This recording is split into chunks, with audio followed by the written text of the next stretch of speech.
Amigos, bom dia. É uma alegria nós estarmos juntos mais uma vez para estudarmos o Evangelho de Jesus.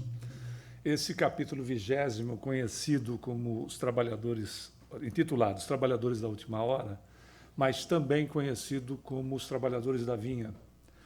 Ele é tão interessante, esse capítulo, que se você depois quiser pegá-lo para reler, estudar, para suas reflexões, o codificador, dado que a parábola que Jesus conta a respeito deste assunto, ela é tão objetiva, tão direta e nos leva a tantas reflexões, que o codificador tomou o seguinte cuidado. Ele colocou a parábola na abertura do capítulo e você não encontra comentários dele. Ele coloca de imediato, obrigado, ele coloca de imediato as instruções dos Espíritos a respeito da parábola, porque ela tem uma objetividade impressionante. Nós não poderíamos deixar de trazê-la na íntegra, porque ela traz ensinamentos, como dissemos, de forma sempre simples, até porque as parábolas de Jesus, o foco central são os conceitos éticos, são conceitos éticos em relação à nossa vida como espíritos, estejamos encarnados ou desencarnados. E por ser um elemento que traz a verdade, à medida da nossa evolução, nós ganhamos maior poder de compreensão daquilo que ele nos trouxe. É impressionante como nós, às vezes, em relação a determinados ensinamentos do Cristo, nós demoramos quase 2000 anos para poder interpretá-los na sua grandiosidade. Imaginemos mais 2000 anos para a nossa evolução, como é que nós vamos ver os ensinamentos de Jesus. Claro, nós vamos recebendo mais informações que vão ampliando, mas o alicerce do edifício, ele continua sendo o mesmo, né? Se nós moramos no primeiro andar, ou, sei lá, no 25º andar, você nem lembra que o edifício tem alicerce, não é verdade? Mas é como a questão da verdade. O alicerce, ele não vai ser alterado, adulterado, mudado, porque ele comprometeria todo o edifício. E as parábolas do Cristo são exatamente um alicerce, mas ainda com capacitação de infinitos andares, dado que o processo da nossa evolução faz esse nível de compreensão. Nós vamos dar um exemplo que sempre gostamos de ilustrar para que aquilo que nós estamos falando fique mais claro, tenha maior objetividade. Quando Jesus vai falar a respeito das nossas capacitações de caráter mental que cada um de nós tem, ou seja, como espíritos, ele usa de um exemplo tocando na cultura da época, limitada, obviamente, né? Nós não podemos fazer uma analogia com o conhecimento atual de criaturas que viviam há 2000 anos atrás, não é verdade? Haveria uma distorção gigantesca. Então, os valores, as questões tinham que ser muito objetivas e tocadas naquilo que o indivíduo vivia, naquilo que era o dia a dia deles. Quando ele vai falar a respeito dessa capacitação mental, ele se refere à condição do adultério. Todos nós vamos nos lembrar quando ele diz: quando basta que você pense no adultério, você já terá adulterado. Obviamente, ele está relacionando a capacidade, ele está frisando a capacidade de nós, como espíritos, de criarmos no plano dimensional paralelo as imagens que são, na verdade, materializadas e vão adentrar na nossa existência se nós tivermos, assim que nós dermos oportunidade, essas questões. Ou seja, nós formatamos, montamos, de fato, com a nossa capacidade, o nosso pensamento é energia, energia é matéria, nós emitimos matéria mental e damos formatação. E à medida que mantenhamos os nossos desejos sobre o assunto formatado, ele ganha vida, com movimentação, etc., podendo existir, segundo André Luiz, no livro Evolução em Dois Mundos, e também Mecanismo da Mediunidade, podendo existir por séculos ou por milênios. porque, na verdade, quando nós estamos emitindo este material, é nosso pensamento, nós fazemos um trabalho associativo de entrarmos em contato com mentes que estão no mesmo diapasão, ou seja, num nível de vibração semelhante, num nível de sintonia semelhante, o que não quer dizer igual, por isso semelhante, até porque nem nós somos iguais, e, obviamente, há um abastecimento dessas criaturas, dessas mentes, desse material energético emitido, e há também um processo de retroalimentação. Alimentamos e somos alimentados. E montamos essas imagens, que por isso que André Luiz disse que podem durar séculos ou, às vezes, até milênios. Um outro detalhe que Jesus, claro, sabia, mas tinha certeza que nós teríamos que demorar, que nós teríamos que esperar uns 2000 anos para poder provar cientificamente a condição do nosso próprio cérebro. Ele não diz assim, quando você pensar no evento, você já terá realizado ele, você já terá materializado ele.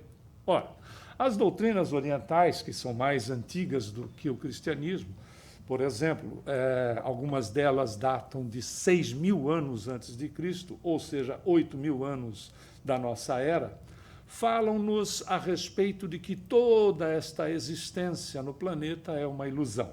Não é assim? Todo mundo já deve ter ouvido alguma coisa, lido alguma coisa a respeito. Muito bem. O hinduísmo é uma delas, não é? São 8.000 anos de existência. Ora, a ciência provou isso. Para o nosso cérebro, tudo é realidade. Não existe fantasia. É tudo real. O que nós desejamos, o que nós fantasiamos, o que nós imaginamos e mantemos esta corrente em nós é realidade. Ou seja, por isso que, para o nosso nível evolutivo, quando nós ouvimos a seguinte colocação, ninguém é dono da verdade, não é uma verdade. Cada um de nós é dono de uma verdade, que é só nossa, e que o cérebro entende como uma verdade. Isso é provado cientificamente. Ou seja, alguma coisa assim, se você, ao pensar nos salgadinhos que estão lá na cantina, né, pensar e gostar do produto e salivar até a hora de você se levantar daqui, ir até a cantina e adquiri-los e consumi-los todos, para o meu, o nosso cérebro, isto já aconteceu. Com a diferença de que as calorias todas estão no perispírito. Mas, para o cérebro, nós já consumimos. Não é fantástico? Faz a ligação com o ensinamento de Jesus. Quando pensardes, já terás feito. Não só na questão do espírito, né, plasmando isso como na realidade do cérebro. Por isso que as parábolas de Jesus vão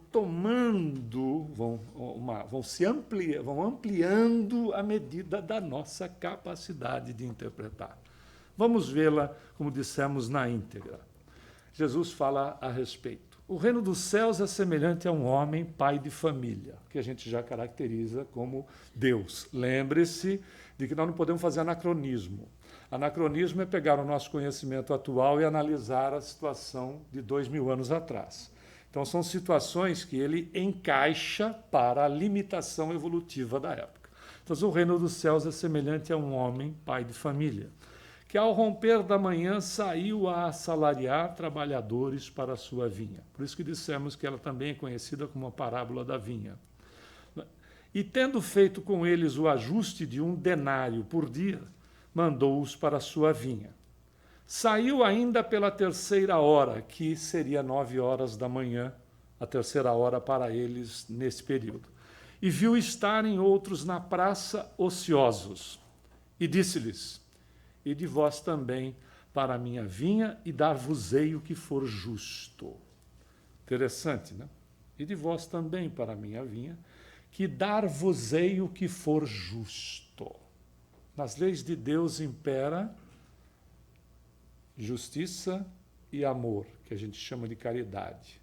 Né? Num processo educacional, às vezes, muitas crianças são ensinadas a serem justas, quando devem também pela boa lógica, serem ensinadas a serem justas e caridosas. Não é verdade? Porque a justiça, ela regulariza e ela restitui. Mas então ela tem um limite, não tem? Ela regulariza e ela restitui. Esta é a limitação. A caridade, ou seja, que é o amor e a ação, não tem limite. Não é assim? Ela não tem limite. E ela, bem ensinada, um dia patrocinará a evolução do espírito, mas não do meu, né, de que sou eu, do espírito coletivo, porque a evolução não vai se dar para um indivíduo único. O processo salvacionista, por vezes, pode ser interpretado inadequadamente. Você vê que eu estou escolhendo as palavras. Né?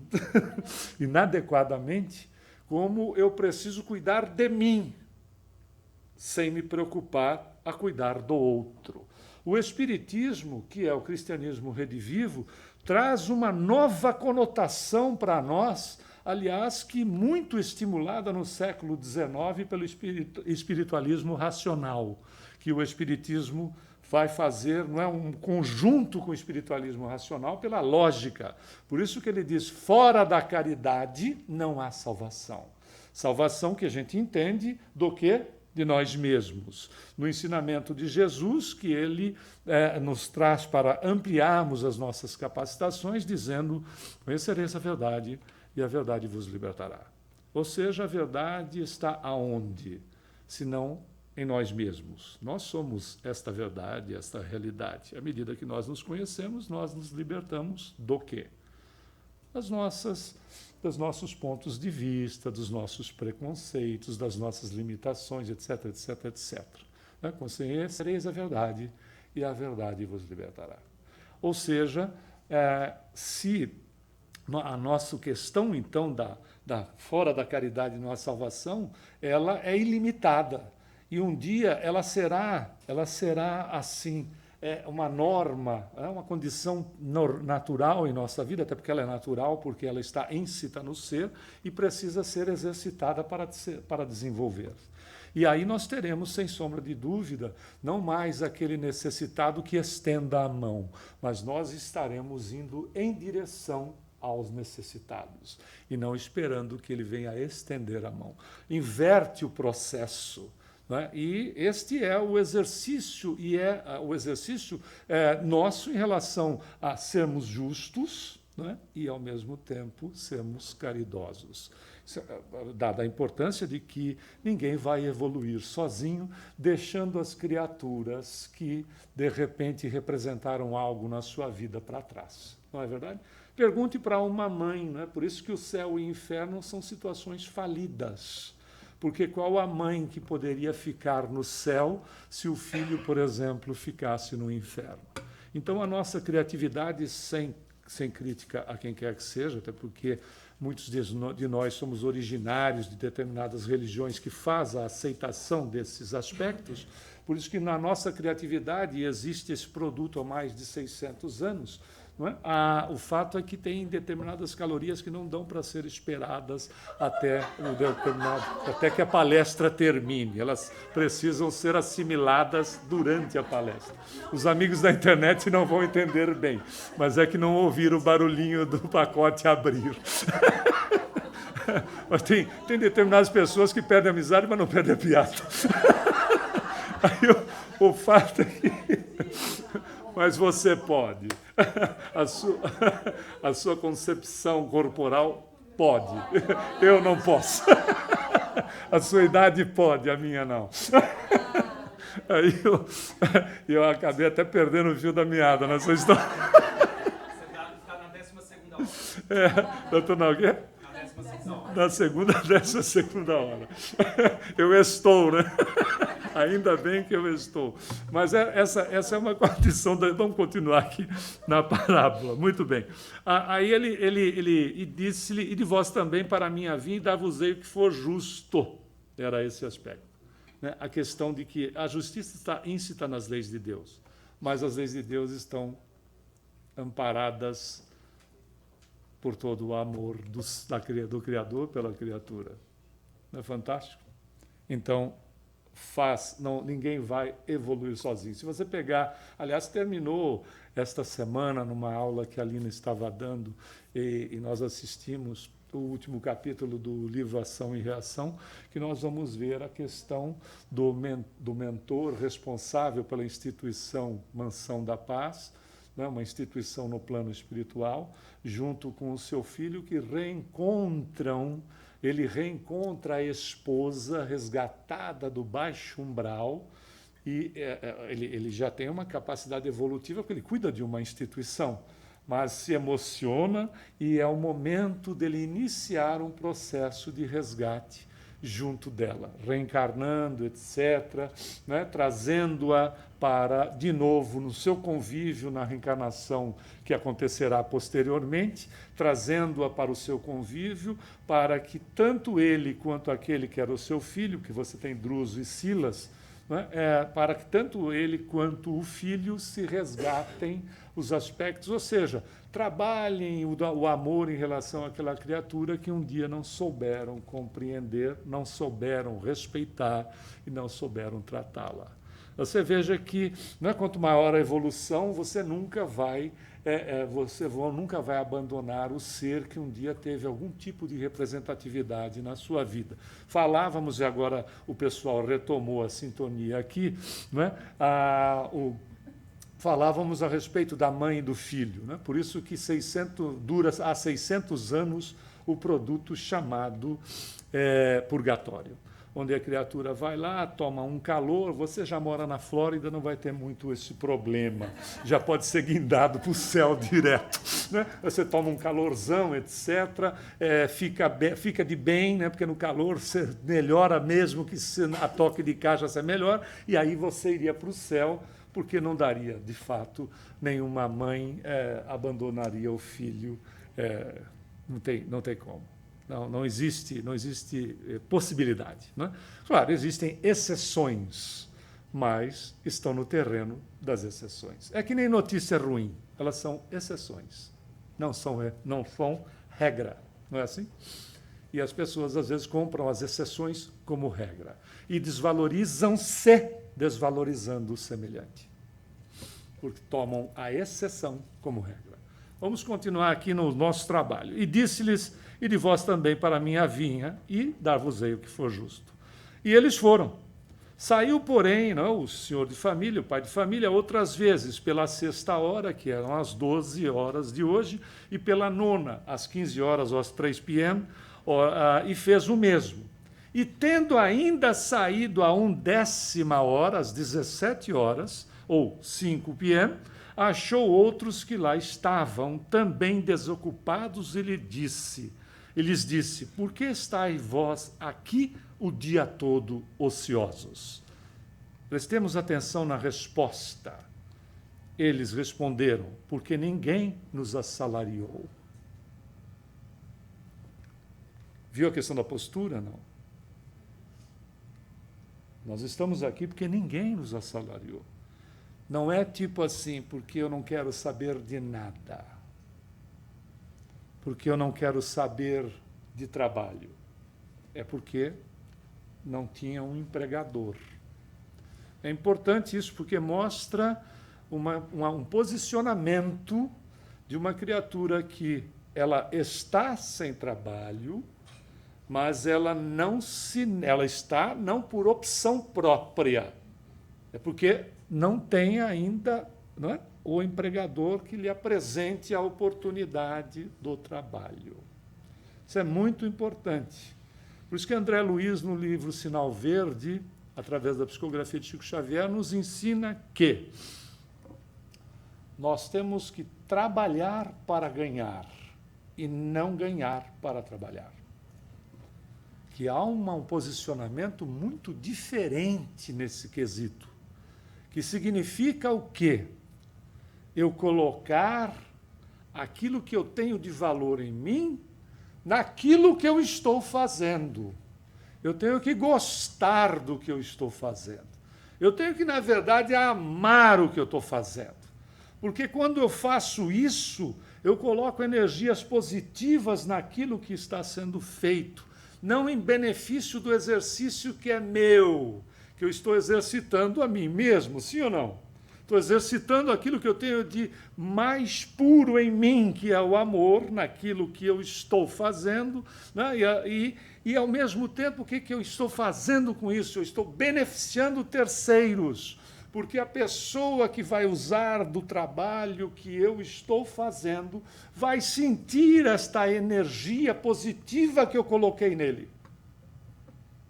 Por isso que, muitas vezes, aquele trabalho com menos qualidade tem maior promoção, visibilidade, etc., do que aquele que é feito de uma maneira, né, tipo, eu preciso ganhar para fazer. Então, por quê? Porque nós impregnamos com as nossas energias, se você quiser vibrações, aquilo que a gente bem entender, nós impregnamos aquilo que estamos fazendo. Quero um exemplo simples. Chega em casa e tem, por exemplo, você encontra pessoas que fazem, às vezes, um caldinho leve, mas colocam tanta satisfação no que fazem, tanto amor naquilo que fazem, vide a canjica ou mungunzá da Marisa, sem puxar a brasa passadinha dela. Né? Ou seja, você faz com tanto carinho que aquilo toma um sabor que é impressionante, não é assim? Agora, chega em casa e faça um alimento jogando as coisas na panela, dizendo que eu não passo de uma escrava nesse lar, porque eu não passo de uma empregada, e sirva para as pessoas, porque você não vai ter coragem de tomar isso. Porque é veneno puro, porque a energia que vai naquilo, o produto pode estar bom, mas você vai passar mal. Por quê? Porque é a energia que você impregna. Eu atendi um caso, sem meter medo em ninguém, e ainda bem que hoje já nem se usa quase isso, né? Eu atendi um caso de obsessão, que o obsessor fazia o seguinte, ele se agarrava no botijão de gás. Eu disse assim, no mínimo o cara tinha alguma dependência, né, alguma fixação por botijão de gás, vai ver que ele trabalhava com o produto. Não. Perguntando para ele por quê. Ele disse, porque eu vou vibrando, impregnando de energias o gás, que vai exatamente cozinhar o alimento da figura, que ao ingerir, vai ingerir o que eu estou colocando lá dentro. E a gente acha que o obsessor é burro. Tem que ser muito estúpido para achar uma coisa dessa. Ou seja, eu coloco energia, isso aqui vai cozinhar, vai levar a energia para o alimento que vai consumir. Nem tinha o trabalho de ir lá no alimento diretamente, ia no botijão. Não é verdade? E a gente, às vezes, brinca com isso. O americano, outro dia, estávamos dando uma aula aqui no QSSF e lembramos desse aspecto, né? Porque fazia sentido. O americano tem, não é só o americano, mas a gente vê muito nesse país, eles propagam em filmes até, etc., uma prática de fazer prece antes da refeição. Às vezes a pessoa não tem nem consciência sobre o que está fazendo, mas, na realidade, ela está fazendo o quê? Ela está fazendo uma prece de gratidão, etc., pelo alimento, nada mais justo, não é verdade? Porque quando nós fazemos uma prece de gratidão, a gente vai estender isso para quem produziu, quem transportou, etc., porque o alimento ele não sai de lá do campo e cai na nossa mesa, não é assim? A gente diz, eu quero comer, por exemplo, XPTO, aí pum, aparece. Não é. Tem toda uma cadeia produtiva, etc., tudo mais, para que chegue à nossa mesa. Nesse momento de gratidão, nós estamos estendendo o benefício para essas criaturas. Estamos sendo gratos ao Criador por nos dar a oportunidade do alimento, mas, ao mesmo tempo, estamos impregnando os alimentos de energias superiores que nos beneficiarão não só em matéria da organização fisiológica, mas nos beneficiará como um todo. Né? Perispírito, corpo mental, tudo mais que a gente já sabe que tem, né? Atuando em nós como espíritos que somos. Não é o puro e simplesmente comer para viver, viver para comer, mas sim comer para viver. Ou seja, é se beneficiar, beneficiando outras criaturas com o processo de gratidão. Por isso que Paulo ensinava que nós deveríamos dar graças a Deus por tudo. Você viu que a gente nem terminou ainda a leitura da parábola, porque a nossa intenção é fazer a palestra sobre a parábola. Né? Aí ele disse, ide então vós também para a minha vinha.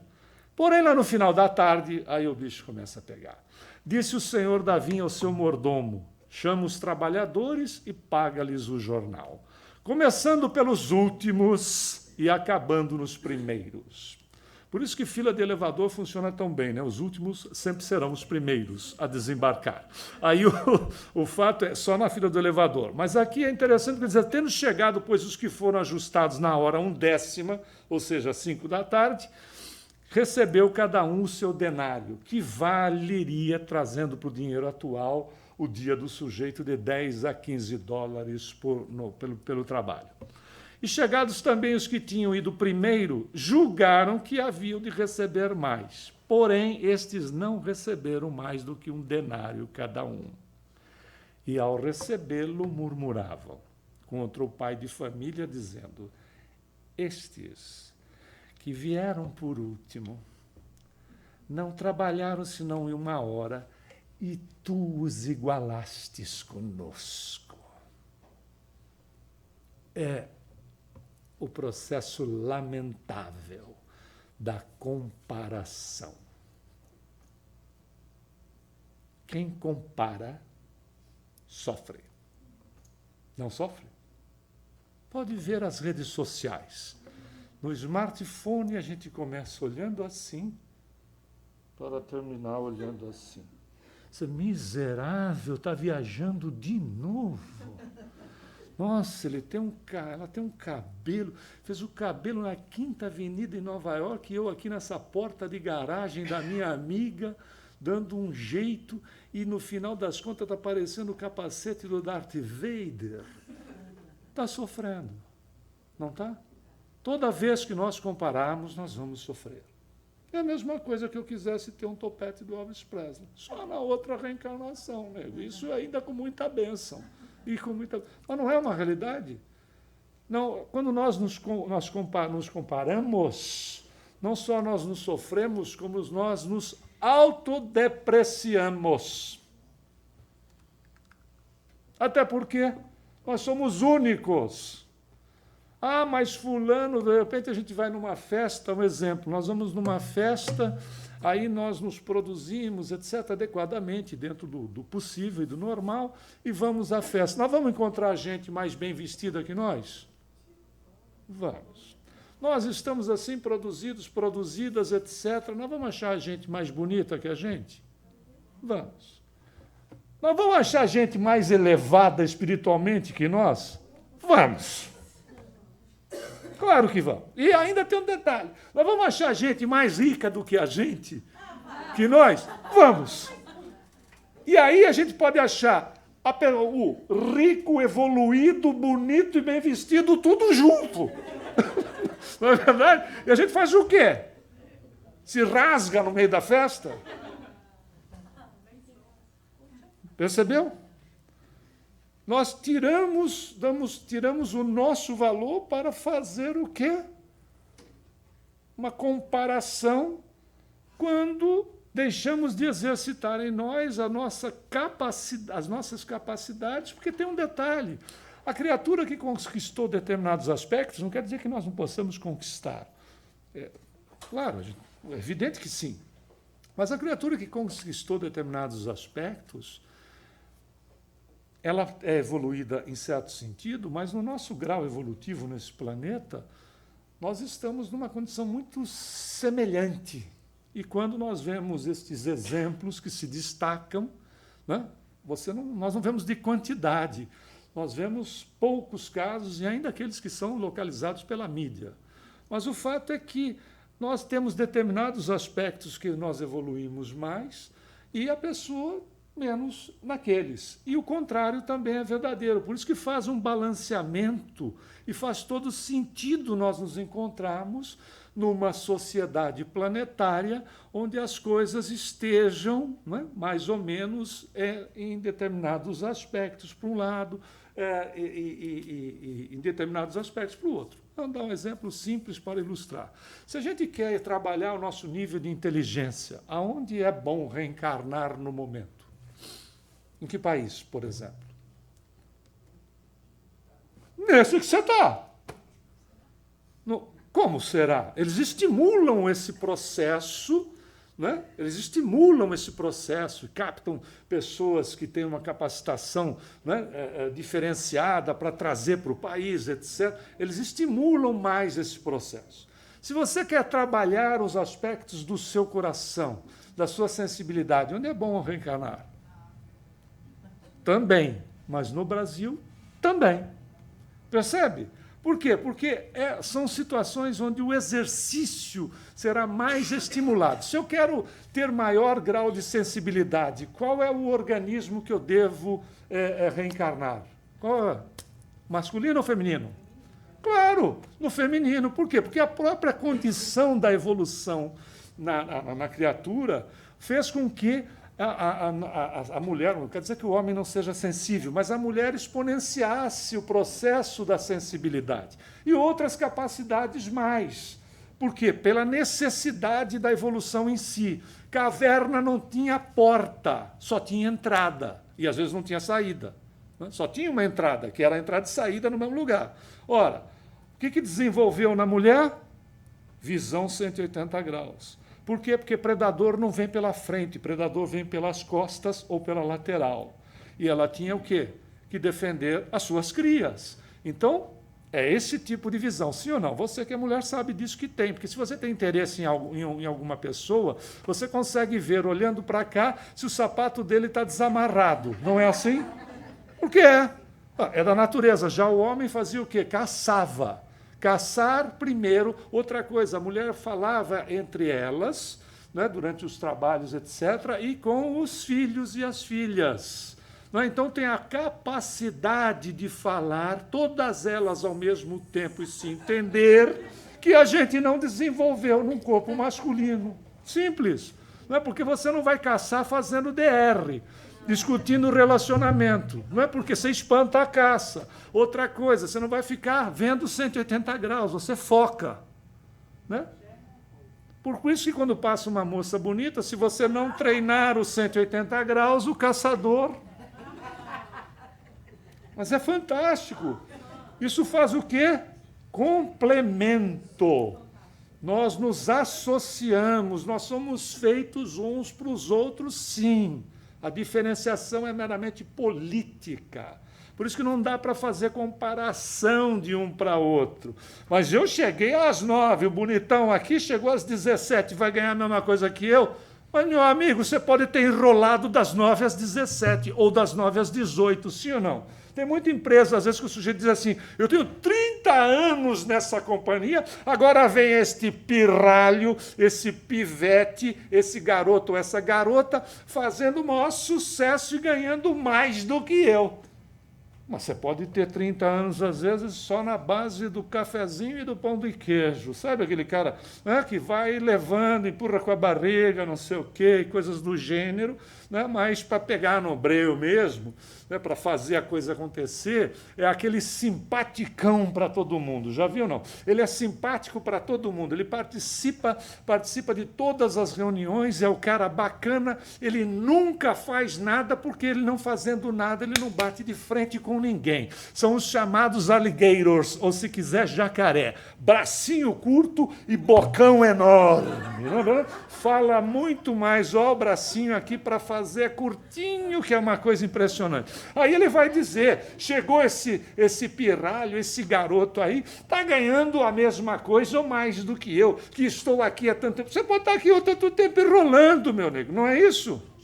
Agora, o cara que chegou às 17 pode ter, ó, feito o que você não fez o dia inteiro. Por isso que o senhor Davi é justo. Né? Ele não diz? Lá na página anterior nós não lemos? Com justiça.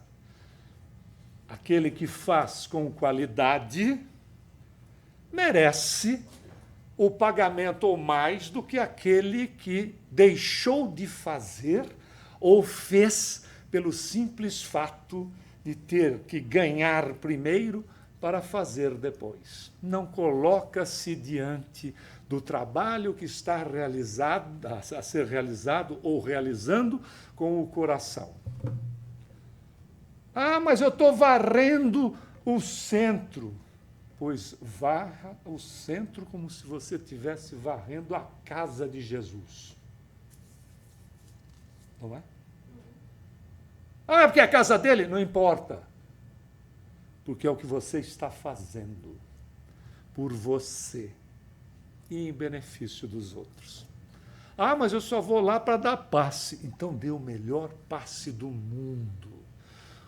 Transmita o teu coração para a criatura, no intuito de que esta criatura seja feliz, que essa criatura seja saudável, que essa criatura seja amada, que essa criatura se reerga caso ela esteja passando por uma dificuldade, ou que ela seja para as pessoas que convivem com ela um farol de crescimento, de sinalização, para que as criaturas que convivam com ela possam ter-lhe, em alguns momentos que sejam, como um direcionamento e serem mais felizes. Ponto. E tem gente que diz assim, ah, mas eu fico lá só fazendo sustentação na reunião. Só fazendo sustentação? Pergunte para um expositor, uma expositora, para um orador, para uma oradora, o que é fazer uma palestra num local que você não tenha sustentação. Como é que é o problema? Chega a secar.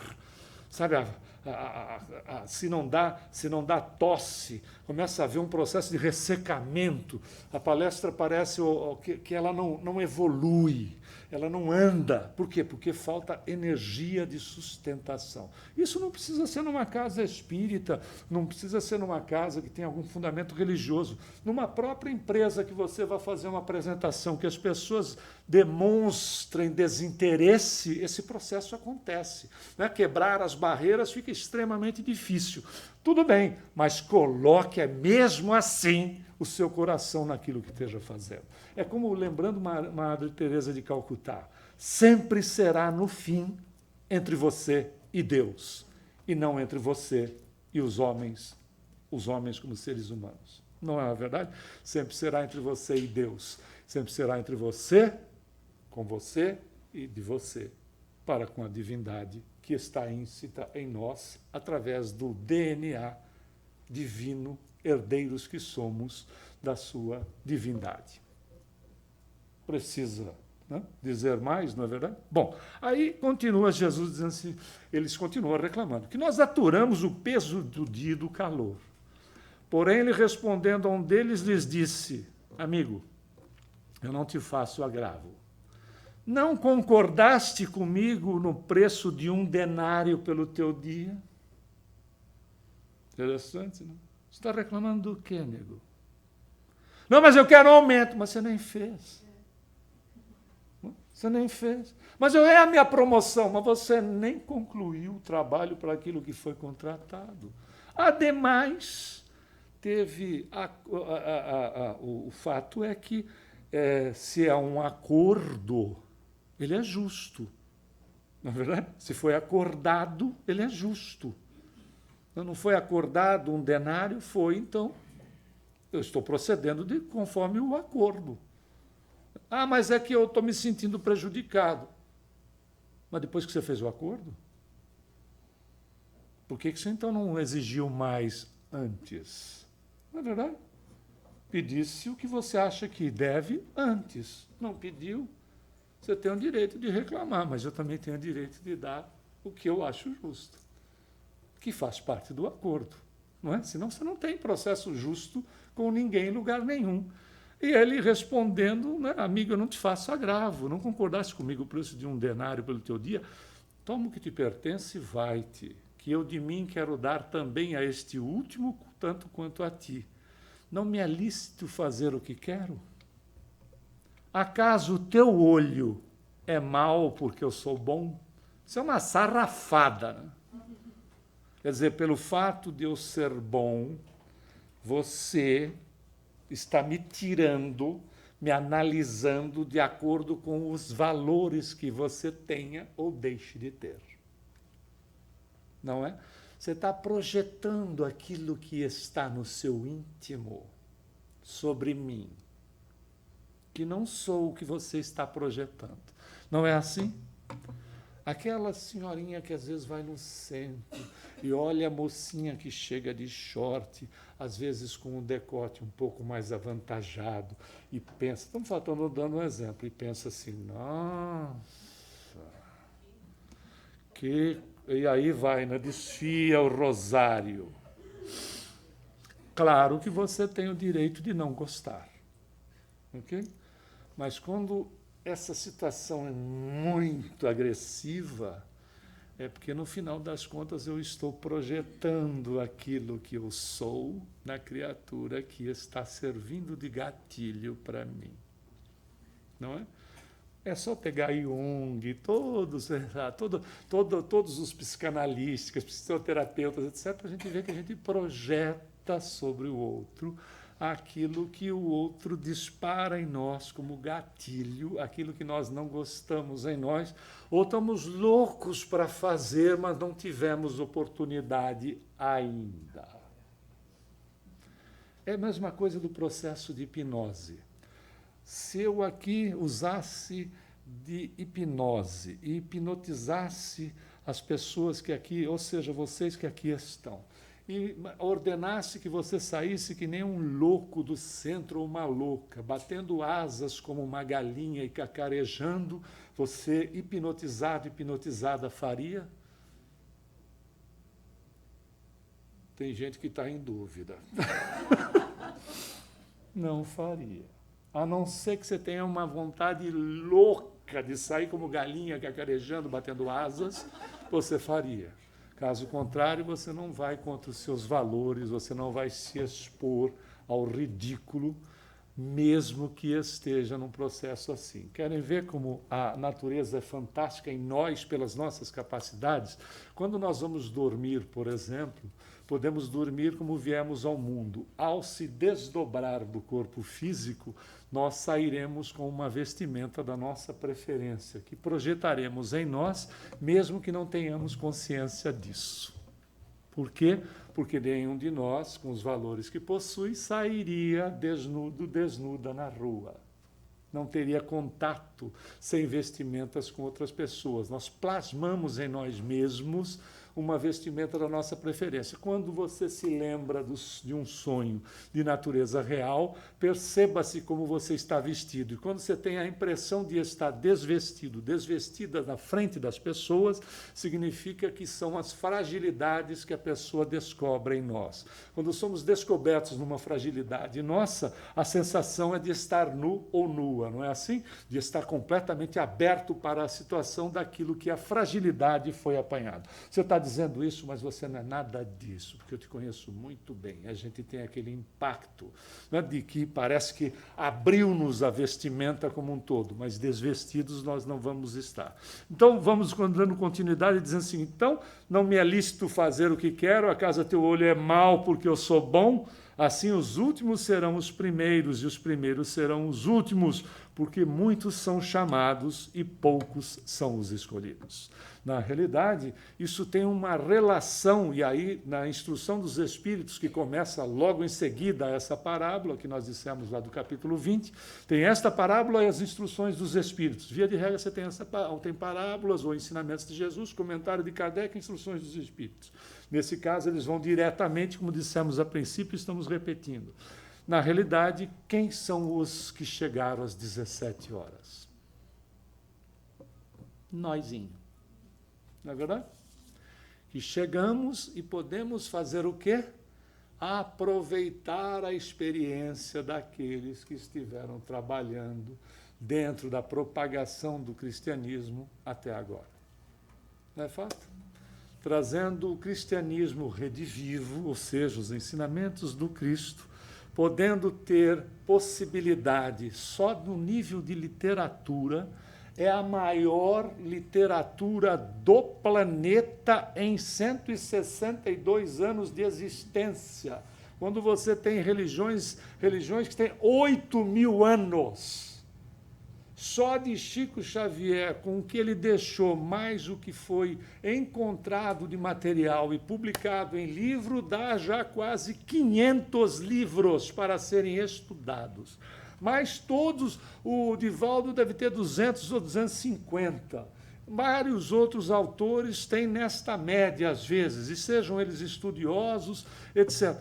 O que nós temos de literatura num curto período de tempo é a possibilidade de nós pegarmos todo esse serviço que foi feito por essas criaturas que vieram do sacrifício, desde a implementação do cristianismo no planeta, chegaram até aqui, nos presenteiam com a possibilidade do trabalho, da oportunidade do estudo, e a gente vira e diz assim: eu não tenho tempo.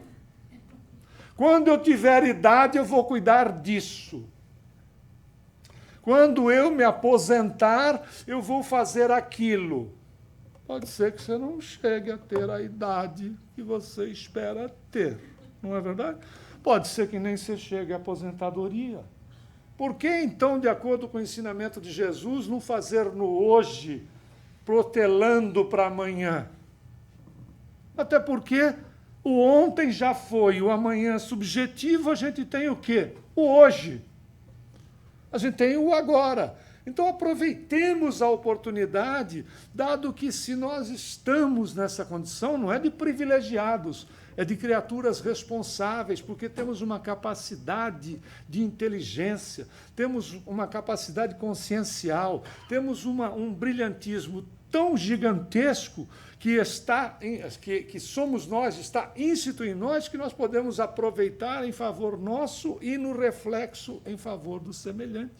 Não só nos instruindo, mas servindo de elementos de instrução. Não só nos beneficiando, mas servindo de elemento de benefício para o semelhante. Ou seja, fazendo o que nos compete dentro das nossas possibilidades, sem a comparação. Ah, porque o indivíduo, o Chico porque o Divaldo é assim, porque o Chico... e eu sou assim. Não, não existe. São situações diferentes.